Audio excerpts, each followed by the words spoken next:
আমাদের প্রত্যেক মুসলমানদের আকীদা ও ঈমানের মধ্যে প্রত্যেকের ধারণা রয়েছে যে আল্লাহ মৃত্যুর পর ঈমানদারদের জান্নাত ও পাপীদের দোজখে প্রেরণ করবে। কিন্তু সুপ্রিয় দর্শক মণ্ডলী, মানুষ ঈমানদার হোক কিংবা পাপী, আমাদের প্রত্যেকের আশা যেন আমরা মৃত্যুর পর জান্নাতে যাই। জান্নাত এমন একটি জায়গা, না সেখানে কোনো রকম চিন্তা, দুঃখ, যন্ত্রণা কিছুই থাকবে না। সেখানে শুধুমাত্র খুশি আর আনন্দ থাকবে। জান্নাতে না আছে কোনো রকম মৃত্যু, সেখানে শুধুমাত্র আমরা চিরন্তকাল জীবিত অবস্থায় থাকব। সেখানে দুঃখ, যন্ত্রণা কিছুই নেই, সেখানে আছে শুধু সুখ আর সুখ। এটা আমার আল্লাহ তাআলার ওয়াদা করেছেন। কিন্তু জান্নাতে এমন একটি হুর আছে, সে জান্নাতে থাকার সত্ত্বেও কষ্টে আছেন। তাকে নিয়েই আজকে আপনাদের মাঝে আলোচনা করব। হুরটি জান্নাতে থাকা সত্ত্বেও অনেক দুঃখ যন্ত্রণায় সেখানে থাকছেন। সে সবসময় কান্না করে এবং কান্না করে নিজেকে হালকা করে নেন। সুপ্রিয় দর্শক মণ্ডলী, আপনাদের মাঝে এই গল্পটি শেয়ার করার উদ্দেশ্য হলো যাতে আমাদের প্রত্যেকেরই জান্নাতে যাওয়ার আকাঙ্ক্ষা জাগ্রত হয়। মেরাজের দিন হযরত মুহাম্মদ সাল্লাল্লাহু আলাইহি সাল্লাম এর সেবা যত্নের জন্য আসমানের সমস্ত ফেরেশতারা সেখানে উপস্থিত ছিলেন। তারপর যখন নবী করিম সাল্লাল্লাহু আলাইহি সাল্লাম জান্নাতুল ফিরদৌসে তাশরিফ রাখলেন, তখন মারহাবা বলার জন্য চতুর্দিকে হুরেরা উপস্থিত হলেন। নবী করিম সাল্লাল্লাহু আলাইহি সাল্লাম জান্নাতুল ফিরদৌস ঘোরার সময় তার প্রত্যেক কদমে কদমে হযরতে জিবরাইল আলাইহিস সালাম উপস্থিত ছিলেন। এবং যখন হযরত মুহাম্মদ সাল্লাল্লাহু আলাইহি সাল্লাম জান্নাতুল ফিরদৌস পরিদর্শন করছিলেন, তখন হঠাৎ তিনার নজরে এক মন মরা উদাসীন একটি হুরের উপর পড়ল। সে একধারে বসে কান্না করছিলেন। তখন নবী করিম সাল্লাল্লাহু আলাইহি সাল্লাম অনেকটাই অবাক হলেন এবং হযরত জিবরাইল আলাইহিস সালামকে হযরত মুহাম্মদ সাল্লাল্লাহু আলাইহি সাল্লাম বললেন, আপনি জিজ্ঞাসা করুন সে কেন কান্না করছে। জান্নাতের এই সুখের এসো আরামের জায়গায় তাকে কোন জিনিসটা দুঃখ এনে দিল। হযরত জিবরাইল আলাইহিস সালাম তার কাছে গেলেন এবং জিজ্ঞাসা করলেন, তুমি কি জানো না যে দোজাহানের বাদশা হযরত মুহাম্মদ সাল্লাল্লাহু আলাইহি সাল্লাম এই জান্নাতে তাশরিফ রাখবেন। সে বলল, আমি জানি যে নবী করিম সাল্লাল্লাহু আলাইহি সাল্লাম এই জান্নাতে প্রবেশ করবে, তাই আমি মনমারা ও উদাসীনভাবে আছি, যাতে তিনার রহমত নজর আমার উপর পড়ে এবং তিনি যেন আমার হাল জিজ্ঞাসা করেন। তখন হযরত জিবরাইল আলাইহিস সালাম বললেন, তোমাকে মোবারকবাদ জানাই যে নবী করিম সাল্লাল্লাহু আলাইহি সাল্লাম তোমার হাল জিজ্ঞাসা করার জন্যই আমাকে পাঠিয়েছেন এবং তিনি তোমার দুঃখ ভরা কষ্টের কথা জানার জন্যই সেখানে দাঁড়িয়ে রয়েছে। হুরটি নিজের চোখের পানি মুছে ফেললেন এবং বললেন, আমি নিজেই নবী করিম সাল্লাল্লাহু আলাইহি সাল্লামকে আমার দুঃখ যন্ত্রণার কথা বলবো।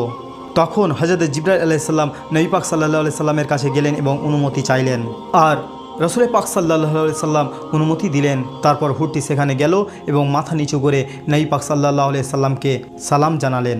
তারপর হুরটি নিজের দুঃখের কথা বলতে লাগলেন, ইয়া রাসূলুল্লাহ সাল্লাল্লাহু আলাইহি ওয়াসাল্লাম, আল্লাহ পাকের কোটি কোটি শুকরিয়া যে আল্লাহ জান্নাতের হুরদের মধ্যে আমাকে সবচাইতে বেশি সুন্দরী এবং হুরদের সর্দার করেছেন।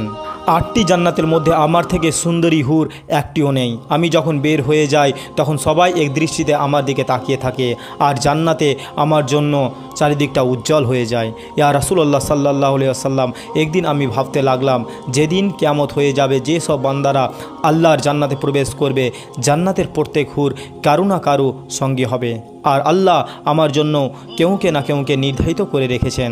আর সাথে আমি এই চিরন্তর জান্নাতে অবস্থান করব। আমি এটা ভাবতে লাগলাম। ইয়া রাসূলুল্লাহ সাল্লাল্লাহু আলাইহি ওয়াসাল্লাম, আমি আল্লাহ তাআলাকে জিজ্ঞাসা করলাম, ইয়া রাব্বুল আলামিন, আপনার নিয়ামত ও দয়ার আগে আমার পরিশ্রম ব্যর্থ থাকবে যে আপনি আমাকে সবচাইতে বেশি সুন্দরী করে তৈরি করেছেন। হুরটি আল্লাহ পাককে বলল, হে আমার পালনকর্তা, আমার অন্তরকে একটি কথা উদ্বিগ্ন করে তুলছে। হে রব্বুল আলামিন, আল্লাহ পাক, কিয়ামতের পর জান্নাতে কে হবে আমার চিরন্তর জীবন সঙ্গিনী, তার এক ঝলক আমাকেও দেখিয়ে দিন। আমিও দেখতে চাই যে আমার জীবন সঙ্গী কেমন হবে দেখতে। ইয়া রাসূলুল্লাহ সাল্লাল্লাহু আলাইহি ওয়াসাল্লাম, আল্লাহ পাক আমার এই প্রার্থনা কবুল করলেন। আর আল্লাহ রব্বুল আলামিন বললেন, তোমার সামনে যে আয়না রাখা আছে সেখানে দেখে নাও, সেখানেই তোমার জীবন সঙ্গিনীর চেহারার এক ঝলক দেখতে পাবে। ইয়া রাসূলুল্লাহ সাল্লাল্লাহু আলাইহি সাল্লাম, আমি খুশি খুশি যখন আয়নার দিকে যাচ্ছিলাম, আর আমার পা জান্নাতের জমিনে পড়ছিল না, কারণ আমি আমার চিরন্তর জীবন সঙ্গিনীকে দেখতে যাচ্ছি। যখন আমি আয়নায় দেখলাম তখন আমার অন্তর ভেঙে চূর্ণ বিচূর্ণ হয়ে গেল, আর আমি উদাসীন হয়ে পড়লাম। এমন এক চেহারার বান্দা আমি দেখলাম যে সম্পূর্ণ কালো বর্ণের। তখন রসুল পাক সাল্লাল্লাহু আলাইহি সাল্লাম হাসলেন এবং বললেন, তুমি আয়নায় যে বান্দাকে দেখেছো তার বর্ণনা আমাকে বলো। তখন হুরটি বলল, ইয়া রাসূলুল্লাহ সাল্লাল্লাহু আলাইহি সাল্লাম, সে দেখতে ভীষণ কালো, দাঁতগুলি বড় বড়, নাক ছিল চ্যাপ্টা, ঠোঁটগুলি ছিল মোটা, চুলগুলি ছিল ককড়ানো। আমি এটাই ভেবে উদাসীন ছিলাম যে আল্লাহ যাকে জান্নাতের সর্দারের হুর বানালেন, আল্লাহ পাক আমাকে সবচাইতে বেশি সুন্দরী করে তৈরি করলেন, তার জীবনসঙ্গী এইরকম কেন?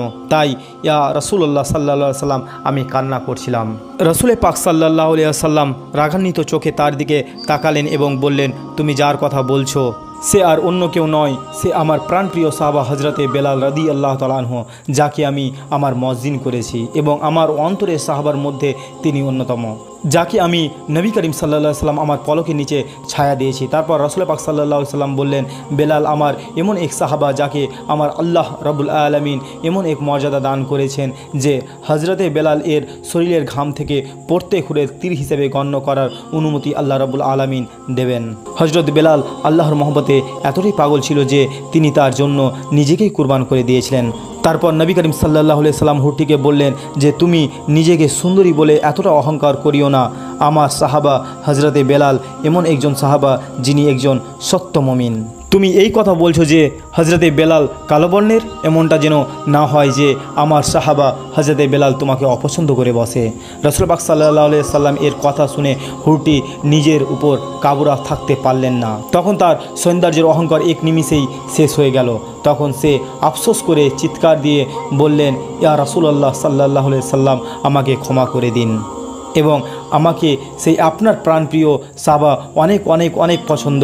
এটা শুনে যে দোজাহানের বাদশাহ হজরত মুহাম্মদ রাসূলুল্লাহ সাল্লাল্লাহু আলাইহি সাল্লাম এর প্রাণপ্রিয় সাহাবা আমার ভাগ্যে এসেছে, যাকে নবী পাক সাল্লাল্লাহু আলাইহি সাল্লাম মন প্রাণ থেকে ভালোবেসেছে, সেই বান্দাই হবে আমার এই জান্নাতের চিরন্তর জীবনসঙ্গী। তারপর রাসূল পাক সাল্লাল্লাহু আলাইহি সাল্লাম ওই হুরকে ক্ষমা করলেন এবং তার জন্য দোয়া করলেন। তারপর নবী করিম সাল্লাল্লাহু আলাইহি সাল্লাম সেখান থেকে চলে গেলেন। সুপ্রিয় দর্শক মণ্ডলী, আপনাদেরকে একটি কথা বলে রাখি যে রাসূল পাক সাল্লাল্লাহু আলাইহি সাল্লাম তিনি সাহাবাদেরকে বলছে যে কালো রঙের কোনো ব্যক্তি জান্নাতে প্রবেশ করবে না, কারণ আল্লাহ যখন তার বান্দাদেরকে জান্নাত দেবেন তখন তিনি তার বান্দাদেরকে হযরতে ইউসুফ আলাইহিস সালামের মতো সুন্দর করে জান্নাতে প্রবেশ করাবেন। সুবহানাল্লাহ। আল্লাহ যেন তার রহমতের মধ্যে আমাদেরকে রাখেন। আমিন।